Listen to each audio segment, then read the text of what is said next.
सन्माननीय उद्धव ठाकरे,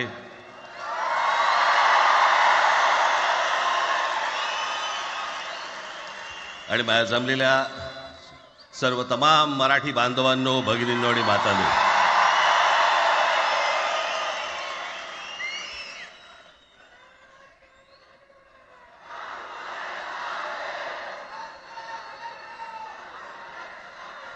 खरं तर दोघांची भाषणं संपली ना की एकत्र आरोळ्या ठोका.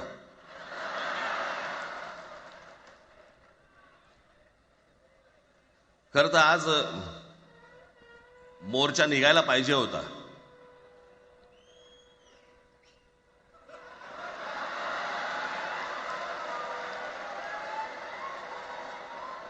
तोंडानेच आहे ना?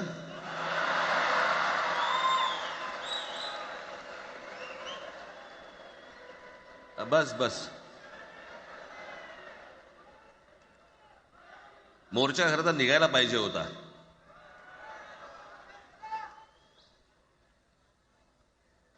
मराठी माणूस कसा सर्व बाजूने एकवटतो याचं एक चित्र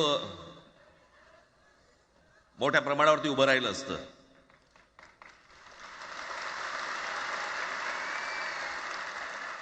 पण नुसत्या मोर्चाच्या चर्चेनेच माघार घ्यावी लागली.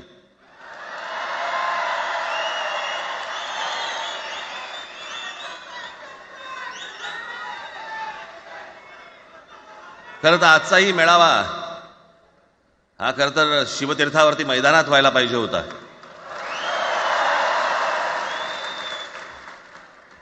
मैदान ओसंडून वाहिलं असतं अख्खं.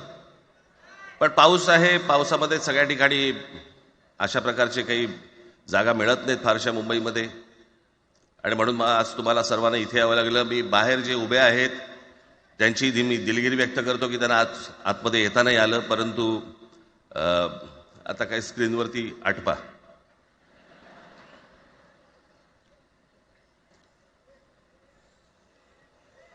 मी माझ्या मुलाखतीमध्ये एक म्हटलं होतं की ज्याच्यातनं या सगळ्या गोष्टी खरं तर सुरू झाल्या, आणि मी असं म्हटलं होतं की कोणत्याही वादापेक्षा आणि कुठच्याही भांडणापेक्षा महाराष्ट्र मोठा आहे.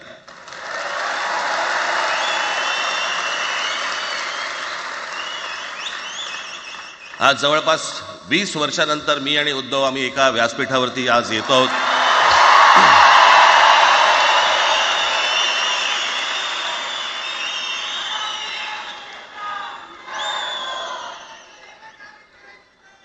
जे माननीय बाळासाहेबांना जमलं नाही, जे अनेकांना जमलं नाही आम्हाला दोघांना एकत्र आणायचं, ते देवेंद्र फडणवीसला जमलं.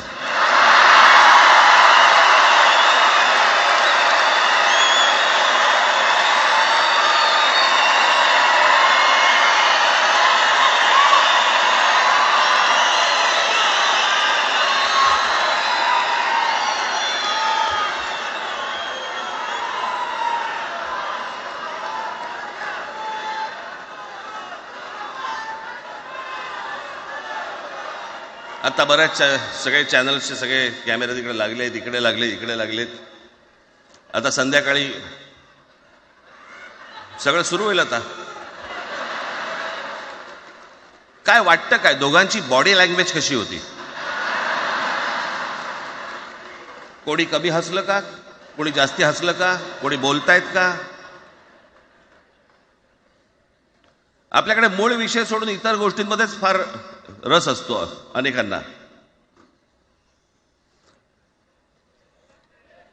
खरं तर आजचा हा मेळावा, मोर्चालाही तीच घोषणा होती, आजच्या मेळाव्यालाही तीच घोषणा आहे की कुठचाही झेंडा नाही, मराठी हाच अजेंडा.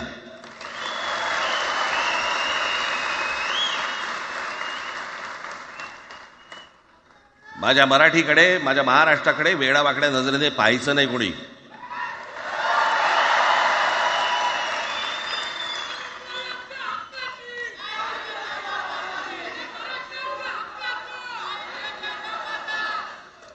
ठरलं ना आपलं, सगळ्यात शेवटी द्यायच्या घोषणा. बसा, शांत बसा. खरं तर हा प्रश्नच अनाठायी होता, काही गरजच नव्हती. हे कुठून अचानक हिंदीचं आलं मला काही कळलं नाही मला.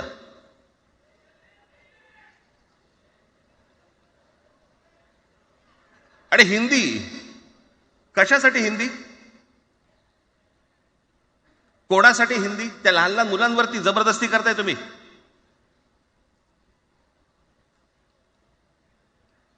कोणाला विचारायचं नाही, शिक्षण तज्ज्ञांना काही विचारायचं नाही, कोणाला काही विचारायचं नाही. बस आमची सत्ता आहे, आमच्याकडे बहुमत आहे, आम्ही लादणार. तुमच्या हातात सत्ता असेल ती विधान भवनात,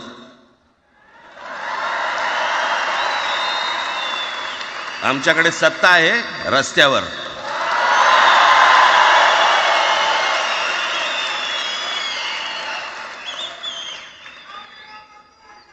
एक पत्र लिहिलं, 2 पत्र लिहिली,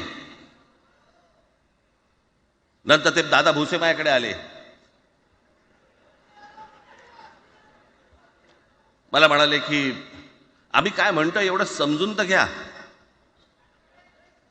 एवढं काय म्हणतो एवढं ऐकून तर घ्या.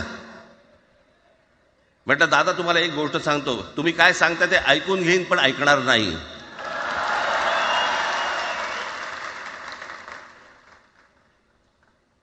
मराठीच्या विषयामध्ये त्याच्यात तुम्ही तिसरी भाषा लादताय.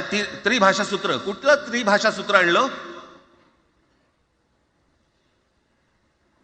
त्रिभाषा सूत्र ज्या वेळेला आलं ते फक्त सेंट्रल गव्हर्नमेंट आणि राज्य सरकार, केंद्र सरकार आणि राज्य सरकार यांच्यामधल्या दुव्यासाठी म्हणून हे त्रिभाषा सूत्र फक्त आणलं. आज कोर्टातही नाही, तुम्ही हायकोर्टात जा, सुप्रीम कोर्टात जा, इंग्रजीमध्ये सगळ्या गोष्टी होतात. कुठे आहे त्रिभाषा सूत्र? मग मला सांगायला लागले म्हणे केंद्रीय शिक्षण धोरणामध्ये, त्या धोरणातही नाही, केंद्राच्या शिक्षण धोरणात, इतर कोणत्या राज्यातही नाही.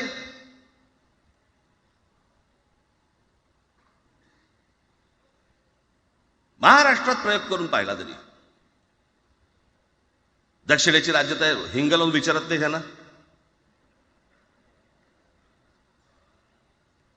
पण महाराष्ट्र ज्या वेळेला पेटून उठतो त्यावेळेला काय घडतं आणि काय होतं हे आज राज्यकर्त्यांना समजलं असेल. त्याशिवाय का माघार घेतली?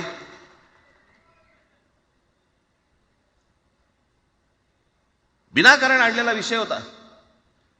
मी त्या दिवशी भुसेंना सांगितलं, म्हटलं मला सांगा उत्तर प्रदेश, बिहार, राजस्थान, मध्य प्रदेश कोणती तिसरी भाषा आणणार आहे?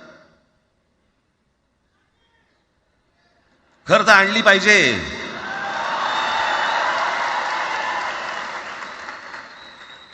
गंमत बघा, हिंदी भाषिक राज्य आहेत ती आर्थिकदृष्ट्या मागास, आणि हिंदी न बोलणारी जी राज्य आहेत ती आर्थिकदृष्ट्या प्रगत, आणि वर आम्ही हिंदी शिकायचं. यांना हिंदीतून राज्य नाही सांभाळता आली, यांना राज्यांचा विकास नाही करता आला. जे हिंदी बोलत नाहीत त्या राज्यांमध्ये, हिंदी बोलत असलेल्या राज्यांमधनं नोकरी धंद्यासाठी लोक इकडे येत आहेत आणि हे म्हणतात हिंदी शिका. कोणासाठी शिकायचं?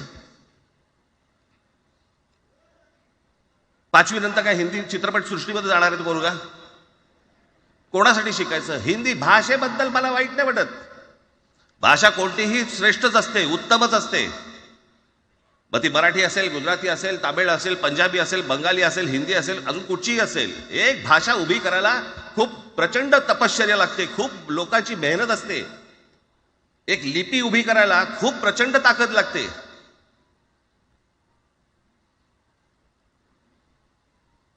अशाच भाषा काय उभ्या राहत नसतात.